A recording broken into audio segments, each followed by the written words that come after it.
മാനസിക വെല്ലുവിളി നേരിടുന്ന പെൺകുട്ടിയെ പീഡിപ്പിച്ച ശേഷം ഒളിവിൽ പോയ പ്രതി 12 വർഷങ്ങൾക്ക് ശേഷം പിടിയിലായി. തിരുവനന്തപുരം വിഴിഞ്ഞം സ്വദേശി യഹിയ ഖാനെയാണ് ഇന്റർപോളിന്റെ സഹായത്തോടെ പിടികൂടിയത്. ജാമ്യത്തിലിറങ്ങി വിദേശത്തേക്ക് കടന്ന ഇയാളെ അന്താരാഷ്ട്ര കുറ്റവാളിയായി പ്രഖ്യാപിച്ചിരുന്നു. 2008-ൽ പാലായിൽ വെച്ചാണ് മാനസിക വൈകല്യമുള്ള പെൺകുട്ടിയെ പ്രതി പീഡിപ്പിച്ചത്. വീടുകൾ തോറും പാത്രക്കച്ചവടവുമായി നടന്ന പ്രതി വീട്ടിൽ തനിച്ചായിരുന്ന മാനസിക വൈകല്യമുണ്ടായിരുന്ന പെൺകുട്ടിയെ ക്രൂരമായി ബലാത്സംഗം ചെയ്യുകയായിരുന്നു. തുടർന്ന് പാലാ പോലീസ് കേസ് രജിസ്റ്റർ ചെയ്യുകയും യഹിയ ഖാനെ അറസ്റ്റ് ചെയ്യുകയും ചെയ്തു. കോടതിയിൽ നിന്നും പിന്നീട് ജാമ്യത്തിലിറങ്ങിയ ഇയാൾ ഒളിവിൽ പോയി. തുടർന്ന് പോലീസ് നടത്തിയ അന്വേഷണത്തിൽ കണ്ണൂർ, മലപ്പുറം എന്നീ ഭാഗങ്ങളിൽ ഒളിവിൽ കഴിഞ്ഞതിനു ശേഷം വിദേശത്തേക്ക് കടന്നതായി കണ്ടെത്തി.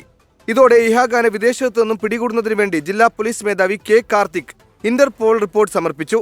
ഇതിന്റെ അടിസ്ഥാനത്തിൽ ഇന്റർപോൾ 2024 ജനുവരിയിൽ ഇയാളെ അന്താരാഷ്ട്ര കുറ്റവാളിയായി പ്രഖ്യാപിച്ചു. തുടർന്ന് ഷാർജയിൽ നിന്നും ഇന്റർപോളിന്റെ സഹായത്തോടെ പ്രതിയെ പോലീസ് പിടികൂടുകയായിരുന്നു. വിമാനമാർഗം ഇന്ന് ഉച്ചയ്ക്ക് കൊച്ചിയിലെത്തിച്ച പ്രതിയെ കോട്ടയത്തെ കോടതിയിൽ ഹാജരാക്കി റിമാൻഡ് ചെയ്തു. കോട്ടയം എസ്.പിയുടെ നേതൃത്വത്തിൽ നടന്ന പഴുതടച്ച അന്വേഷണമാണ് 12 വർഷങ്ങൾക്ക് ശേഷം പ്രതിയെ പിടികൂടുന്നതിലേക്ക് എത്തിച്ചത്. 24 കോട്ടയം.